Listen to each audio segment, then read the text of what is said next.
podcast. My name is Keith Welsh. This is another journal episode. I'm driving down A1A coming back from the climbing gym. I was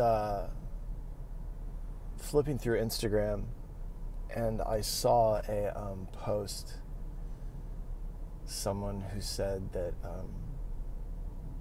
I see this kind of thing a lot, that this world is designed to keep you from waking up, which I love, because once again you've blamed everybody else for your problems. I love it. Before we get too deep into that, I go to theinfinitesparkofbeing.com to continually support me in this endeavor through the purchasing of t-shirts, tank tops, hoodies, books, art prints. I'm working on some new stuff right now that'll be for sale. In fact, that's my weekend project this weekend. This world is designed to keep you from waking up. Some of you, I guess. I don't think Ramana Maharshi had a hard time. I don't think Ram Dass had a hard time. Krishna Das doesn't seem to be having a hard time. A lot of people don't seem to be having a hard time waking up. I think when we look at the systems and say, oh, the system is designed to this, designed to do this, designed to do that, I get why you would say that. I don't think it's designed specifically to do that. I think it's just people lost in the mind, believing the mind, and designing a world accordingly. I mean, I guess. I mean, I would also like to remind everybody that Zecharia Sitchin was, so far, has been proven pretty wrong. So, you know, and a lot of this New Age stuff comes from Rudolf Steiner and Petrova Blavatsky, Helena Petrova Blavatsky, a lot of that stuff. And I think that when we don't spend time reading the original, or as close as we can get to, like, as far, but it's essentially like the Gita, understanding the allegory in the Ramayana. Because I was recently writing in the new book about God, the concept of God. God as a concept. This new book is a lot of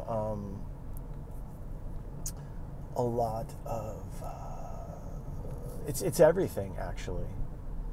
I am writing it all down in this book. And the God section's taking up a lot more room than I, A, wanted it to, B, thought it would. So what...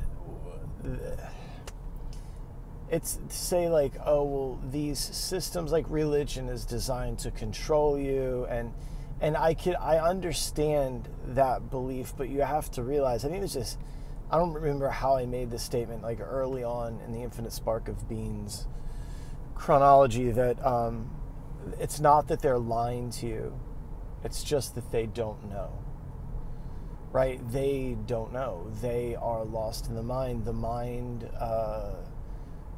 assumes that everything is fixed and stable and will always be the same. It tries to create policies and moralities that will predict some sort of a future. If everybody just behaves, then we'll all stay safe, and but what I started to write about, really, in this chapter on God, was that, so the ego is a function of the mind, personal importance, personal identity, and reality testing, okay? Well, reality testing is that function of the ego that makes you assume, believe, or whatever, that you are a separate something in the universe, that you are separate from everyone and everything. And when you think of the mind and the body as an organism that you, as awareness, soul, consciousness, whatever you want to call it, is inhabiting this organism. Well, the organism, it is really concerned with surviving and thriving. So I understand the role of the ego as a mechanism. I understand that. And when we live from a place of separateness, duality, then we look at God from a place of duality instead of non-duality. Though most literature indicates that there is a non-dual way to look at this, but and I think a lot of the people that establish these things, they very much live in duality and live in separation. And I believe that on some level we're supposed to. That's part of the work here, is that you live in separateness and you learn to contend with that separateness, and that's the curriculum, is learning to deal with the separateness. And which goes back to this thing in occult and spiritual thinking of taking two diametrically opposed ideas, holding them in the mind simultaneously as the truth. Are we separate? Yes. Is there non-duality? Is there oneness? Yes. Wholeness, rather, if you prefer that language as opposed to one, because one indicates that there would be a two. But if we just say wholeness, then unity, maybe that's the word. And so the idea of like religion or this world or the systems being designed to keep you from waking up, I don't think it's that simple. I think that I just don't think that. And you're welcome to think it and believe it, and you can try to make that your objective reality, and that's fine. But what if I don't feel that way? What if I don't see it that way? What if I just go, okay, well, part of the curriculum of the human birth is that there's separateness and then there's unity, and you have to learn to contend with both at the same time. Because in order to do the work of the soul, to do the work of this birth, is you have to almost invest in the illusion of separateness. That's part of the game. That's the lila, right? The play, the drama, the sport, and you play the role of the samskara. You dance as the actor through the play. It's just a play. I don't want to belittle some of the experiences and call it a game, but sometimes when I use that language, people get very upset, because their tragedy and their trauma to them isn't a game yet. But it's not a game in the sense that it doesn't matter. I mean, you sit down and play Monopoly with your friends, you like to win. I mean, you play checkers or chess. You're not there to lose. You're there to win. But at the same time, you understand it's a game, and you hate to lose a game, a sport, whatever it is. You do the thing, and nobody wants to lose. And hopefully, you don't engage in the activity with the plan of losing, right? So this thing where it's like this is designed to keep you asleep, and now we've got this external enemy. Good job. Just like the governments do. They create an external enemy for us all to rally and go, yeah, fuck them. You're doing the same thing. Why? Because you're living in your mind. You're living in your ego. You're living in separateness. So you're doing the same thing they're doing. Congratulations. Who's asleep now? Right? Yeah. So with the idea of reality testing and an egocentric place, it's like we are taught by people that believe it. I believe that they believe what they're saying. That's the thing. The separateness, and that your problems are external and the solutions are external. That's the other thing. Yeah, a lot of times, they talk about, hey, you're the problem and it's your things, but you're the solution too. That's the good news. So the problems are not external. The solutions are not external. God is not external. None of this is external. Our experience Holy shit, there might be waves today. Huh.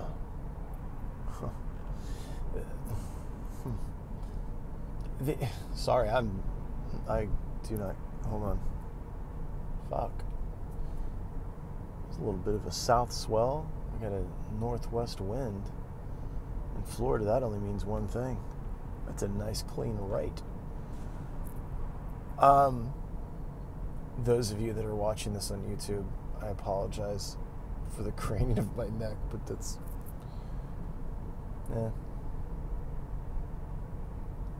hold on. Okay, what the fuck was I saying? Yeah, see, it doesn't matter once there's waves. I could give a fuck. All right, so when we live from the place of the egoic mind, when I say egocentric, that people tend to misunderstand what that means. When you live from the place of the egoic mind, because I do believe that there is another aspect to the mind that understands, and but when you live in that separate place, when your consciousness is that of separate, right? Then you establish things in a way where you create God as a separate thing, and problems are separate, and solutions are separate, and you have to go to the separate thing to get the blessing. It's this whole thing. Now, I mentioned a second ago, I mentioned consciousness. When, and to recap what consciousness means, if I rock back and forth in my chair, and I do it in such a way, but then I bump the wall behind me, and then that changes the way I rock in the chair.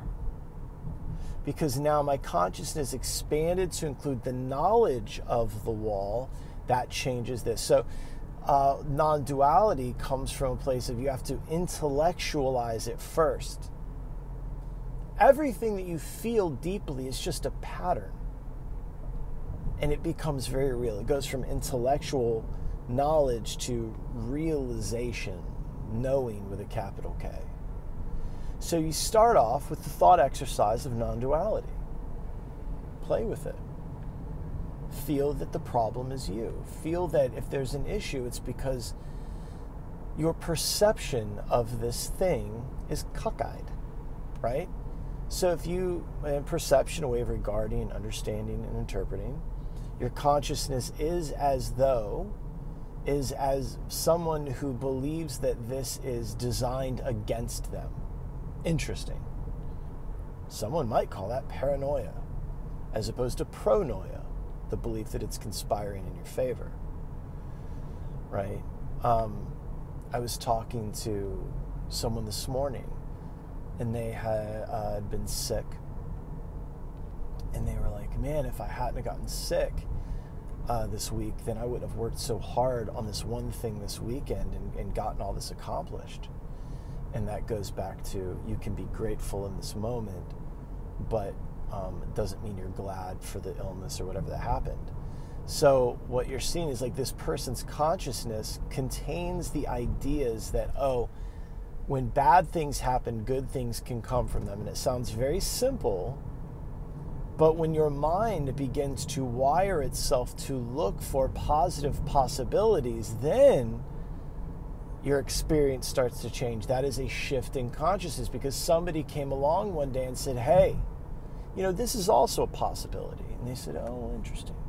Same thing with the non-duality. Somebody comes along and they explain it to you in such a way, probably not people like Rupert Spira.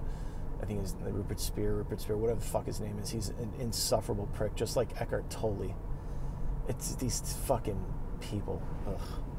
It's like, they'll say something and it's like, okay, I get it, but you're not giving anyone a process by which they could train themselves to understand what you're saying deeper, or to begin to act in a way that would allow them to experience this thing that you're experiencing. They simply go, you are not your thoughts. And you go, oh, is that all?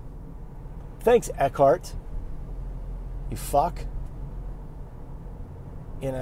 Like, that's part of my job, is showing people at work all day long, you are not your thoughts, and then you're not their body.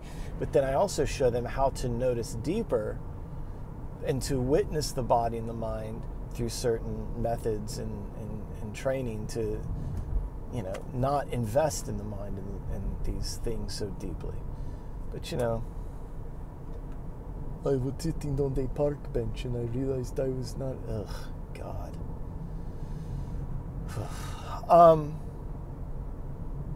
Find practice. Find things that give you a method to where you can establish yourself in awareness and not just as an intellectual concept. Meditation. Just fucking sit. Meditate. Read Puranas, read the Dharma, read whatever the fuck it, but just, don't stop and start with Eckhart and Rupert. Anyway. So, the concept of non-duality is just a concept at first, and you begin to work with it as a thought exercise. You use your imagination as a thought exercise to begin working it into your nervous system so that then the idea of non-duality and the idea of wholeness or unity becomes something that you actually experience. And again, you're not going to live there. That's not the point of this. The point of this isn't to walk around, like a drooling pod, with no opinions or anything. That's not it. I'm telling you, the work is in the separateness. But you have to have both. Knowledge of both. Black and white thinking is what leads you to go, okay, well, I'm just supposed to be this non-dualist drooling orb of shit. No, that's not it, man. You got to do both, right? There's a great Joseph Campbell quote that I'm sure a lot of you are familiar with, and I believe that it's, your God is a reflection of your own consciousness. All of the heavens and hells are within you. So someone gives information. A text gives you information, and now that new information becomes part of the thinking, part of the cognition of that mind. The idea of non-duality or whatever, or hey, that the system might not be wired specifically to hurt you or to keep you asleep. If it makes you feel better that there's this cabal of Darth Vaders that are tapping their fingers together, and there might very well be. I don't know. There might be actual lizard people, which I've been accused of being. There might be an Illuminati, which I've been accused of being, and not in a good way, but usually in a bad way. There might be that. Now what? So? Okay. So I'll tell you what, this is absolutely designed to keep you separate. Now what? To keep you awake, or keep you asleep and separate would also fall. So what are you going to do? Are you going to take up the practices that shift the perception, meaning the way you regard, understand, and interpret this thing so that you have a different experience, since the experience is the mind? And now that you've become a missionary for this fucking thing, so what? It doesn't change what the work is. Whether your enemy is external or internal, enemy in quotation marks, then isn't the work the same? And as long as you're regarding these systems as enemies and whatever, without that enemy, would you wake up? Without that struggle and that pain, would you turn towards something more meaningful? Would you invest in a spiritual practice without the pain and suffering of being alive? No, you wouldn't. So, it's food for thought, man. And if you want all your enemies and your goblins to be external, that's fine. But beware, it's going to be harder to conceive of a solution that's inward and within when you gear your mind towards perceiving everything as an external phenomena. It's interesting. So, anyway, if you'd like to support my ongoing prattling and writing, you could do that at theinfinitesparkofbeing.com. T-shirts, hoodies, art prints, books, Patreon, Venmo, it's all there. If I ever say anything that you'd like clarification on, some of you have realized that you can DM me your phone number and we will talk. If you're just going to... what is happening here? If you're just calling me because you want me to change and you're going to browbeat me with your stuff, don't. You know? Some people, they'll call and they'll be like, well, I want some advice on this or that. And then you give them the help and then they go, well, no, because they've always got some weird excuse why they can't do any of the hard work involved with self-exploration and actual change. So, anyway, I love you. I hope you're good, and I will talk to you later.